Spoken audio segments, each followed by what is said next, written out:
Jay here for Stretford, Paddock. That's Stephen Howson. Manchester United losing at Spurs 2-0. I'd like to say it was a game of 2 hours. The first half wasn't that bad. Second half was awful. Steve, where did it go wrong for Manchester United today? Talk to me, brother. I think it was team selection. I think after Monday, we needed something different. And I understand, and we were right in understanding that it was going to be a different game. Spurs would not have sat back against us. I think they maybe edged possession a little bit, but Postecoglou's not going to do that. He's going to get on the ball, and how many men they stick forward? It's mad, isn't it? And it was a very attacking lineup from Spurs. So I'm thinking, all right, maybe we get a bit more counter-attacking United on ourselves, and maybe that's why he's playing Rashford down the middle, because he's thinking that we're going to break on him pretty quickly, but we didn't get anyone on the ball deep enough to be able to break quickly. So actually, when we got our forwards on the ball, their defence was set and it was already in their half. How many times did you see a United breakaway on the halfway line? I don't know if I saw any. Which is not what you expecting from a team that's going to play the sort of high line that Spurs do play, or they started playing under Postecoglou. Obviously, Conte didn't get that memo.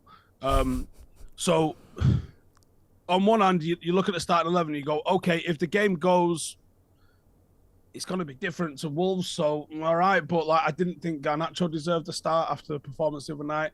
Can make a case Anthony didn't deserve to start. And I thought Sancho, when he's been coming off, has been looking really bright. And I thought he did deserve a start. And you can make a case for him to start, well, any of the forward three positions, to be honest, because none of them have really done enough to be like, well, I'm definitely not getting dropped. Bruno Fernandes might as well have played right wing because he did nothing in the centre of the pitch at all. Yeah. We're allowing Casemiro to be played solo, and when you got a team that's going to hold the ball in the manner that Spurs do, we're miles off it. I mean, how often did Bruno and Casemiro get on the ball today? Did either of them break 30 passes? I don't know. I know Bruno, for me, and I love Bruno, I thought he was very poor in that second half in particular. He was all the worst traits of Bruno, arguing with everyone, or the ref mainly, trying a Hollywood pass, running around like he's on something, and not in a positive way, just like a lunatic. When you talk about, and I get your point about starting the same team, and I would have started, I think pretty much everyone I spoke to was like, maybe Sancho comes in now, maybe we mix it up with one or two other players, maybe even you do something a little bit different, maybe Eriksen starts, whatever. But you start at 11. What do you make of his in-game management, though? Because, I don't know, at times we're United and Erik ten Hag, and I love Erik ten Hag, but sometimes it feels like we're just throwing players on a pitch and everyone seems to sort of be a bit confused. Well, I thought Eriksen and Sancho were positive changes when they were introduced. But you're already chasing a game when they're introduced. They're two players that are going to hold more possession for you, theoretically. And you're asking them to play a bit more direct because you're chasing the game. So it's almost like trying to put a picture frame up with a spanner. It's not necessarily the right tool. You might get the job done, maybe. But, there's also an hole in your wall and we've got to buy a new picture frame. I don't think we've got the full tools to complete the job. Anthony Martial coming on, maybe that's considered a positive at some stage if he gets back to fitness. If we had Højlund, if we get an Amrabat, then you start to be able to say, all right, well, we might have been able to throw a second striker, or we might have been able to put a Garnacho on later because Rashford would have started alongside Højlund. And these things start to change. But I think Mount and Bruno away from home with Casemiro on his own behind him, that's a lesson he needs to learn, that we don't want to see that again. Certainly not. Maybe is Forest at home or away? It's at home. Arsenal's the next away game. Maybe you can do that against Forest at home, but you can't play that against Arsenal away. That needs to be a bit more of a combative midfield. I understand he wants to play his plan A, but we don't have the players to play plan A at the moment. I think the only person that come off that pitch today with his head held high, and there'll be people disagree with this because we conceded twice, but it's Onana. I agree. I agree with you. I thought he did. I actually like the facts as well. His post-match interview was pretty positive, and he wasn't afraid to sort of be honest and look at the positives as well and say, look, it was a bad day, made mistakes, but we can turn this around sort of thing. I agree on the Onana front. Looking at the goals, what do you put that down to, Steve? Is it just defensive errors? Is it people switching off? Is it all of the above? Because they weren't pretty to watch from a United point of view, either of them. First one, Luke Shaw's just not gone out. That's his man. That's laziness. That. Yeah. He's just jockeyed it into the box, and then by the front post is like 3 of them all sticking around there. It's not funny, but it's funny. If you watch Martinez when that comes in, it ends up fucking on his ass for some reason. We've allowed a cross to come into a dangerous area from a dangerous area that we didn't need to, and basic defending sorts that out. I mean, but as it comes across, everyone's at 6s and 7s. Wan-Bissaka's looking at inside the net. Turn around. We need to defend. Like, it was just a bit of a calamity. I am looking forward to TalkSport's 7 days of why that was a penalty for United, though. When it was on ball, that'd be really good. That, and I'm sure they'll do that. I'm sure they won't just fucking ignore that. If they've got time, because obviously what they're going to be doing is analysing the fact Liverpool got a penalty by someone fucking diving today. So if they find room, I'll be watching for the 7 days of why that was a penalty for United. I'm sure they won't just fucking ignore that because it's not United. I'm sure that won't happen. No, not a chance. They'll be all over that, bro. You know how they love to point out when United have been the victim of an injustice.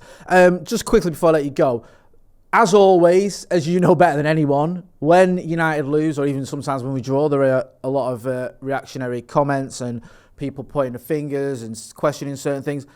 Is there any concern for you? Is there any concern for you with Mason Mount signing or anything like that, where people are going, this is looking a bit like, I don't know what we're trying to do here, or even the fact that this away record that last season was terrible is continuing? Or do you feel like, listen, it's not the end of the world, it's early doors, we know what this manager is capable of, we know what these players are capable of, it'll be all right? I think we're trying to play a different style to what we played last year, more expansive. I thought last year we were getting... He's gone full attempt to sort of dominate the ball in a manner that City do, and I don't know if we're ready for that. I don't think we're ready for that yet. I don't like the word blame, because blame almost seems to... People want to like set themselves out of that and just move it onto somebody else. But I think you have to have people held accountable.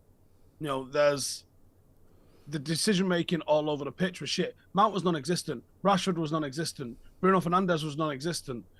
Anthony's decision-making makes me wonder if he knows what the fuck he's doing. Garnacho was poor. Casemiro was trying to do the job of 2 people. Like, he was unlucky with the connection he made with the header. It was fantastic. He's got to direct that a little bit better. Bruno's got to direct his opportunity a little bit better. There was an opportunity where Garnacho could have squared Marcus in for a tap-in inside the box, smashes it going for Anthony at the back stick and loses it. United made so many chances in today's game. We weren't playing with our brains and weren't playing quality. And I agree with what you said early on, actually, where you said it was a game of 2 halves. And it was. And I don't want to take away from the fact that we were good in the first half and we did create chances. And Spurs had some opportunities, but they were like a bit of a ping-pong fluke sort of chance. They weren't like well-worked chances. There was a little bit of like ricochets and deflections coming off them. And they hit the bar with them. But United worked for our chances and we were unlucky. And I think you bring a striker into that, maybe they start going different. Maybe you get a penalty shout, how VAR looks at it and goes, yeah, sound, whatever. Mental. That never happens for other teams. Like, it's obviously hit his hand. His hand is 90 degrees to his body. Yeah, fine. All right, cool. I thought I knew the rules. I don't know the rules.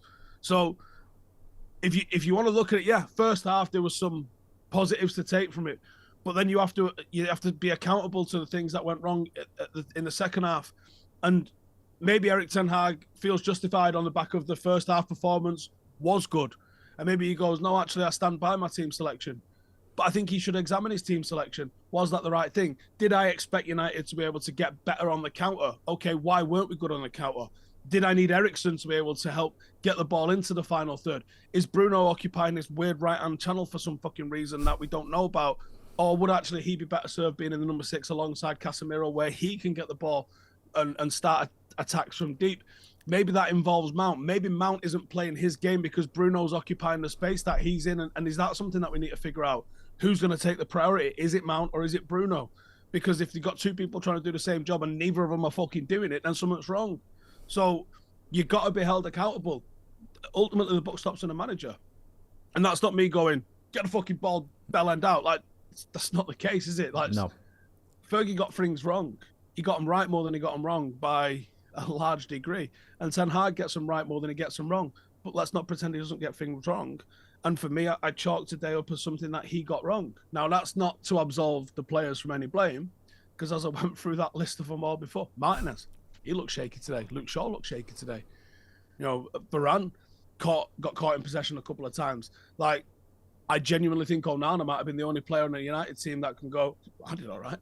No, I agree. I thought he did really well. And you can see what I like what you're saying about like what he's trying to do in terms of the way we're playing and stuff. And you can see Onana is a perfect fit for that. We wanted to do it last season. It didn't really work at times. This season, though, you can see why it would work with Andre Onana. So, yeah, hopefully brighter days ahead. You've had a good day, though, haven't you? We'll end on a high for you. Stretford Paddock Football Club winning. Eh? Yeah, we won 3-0. I had 18 players missing, so... Just good the one 18. in tough circumstances, that, yeah. I wouldn't have told you if we'd have lost. I'd No, have just stuck it on the chin and moaned internally. But yeah, we had 18 players missing, so the lads have done a good job there. I had a winger at right back. I had 3 wingers playing because I had no striker. You know, I had a lad playing that hadn't played in years. But he started training in the summer and was like, I'll try and work back into the team over 6 months. Gets a start today because there's nobody else. Love that. You know, there was lads I've never even seen at training. You're in the team. You're coming on because is he registered? Yeah, bring him. Of course he is. It was chaos, but we got the win. So that's 4 wins, 1 draw, and I'm miffed at the draw. It was a 0-0 on Tuesday night, and we went for it. We tried to win. We played basically the fucking non-league version of Stoke. But four wins and a draw is a lot better than Manchester United doing so far anyway. So go and check that out on Stretford Paddock FC. Go and check out Steve's other reaction videos on Stephen Howson TV. We'll be back soon, me and you, next week. Hopefully before the brew, but sooner rather than later. So make sure you are subscribing to the fan channel, Stretford Paddock. Don't forget to like, share and subscribe. Obviously, that's been Stephen Howson. I've been Jay Motti. This has been a review of Manchester United losing 2-0 against Spurs. Thanks for watching.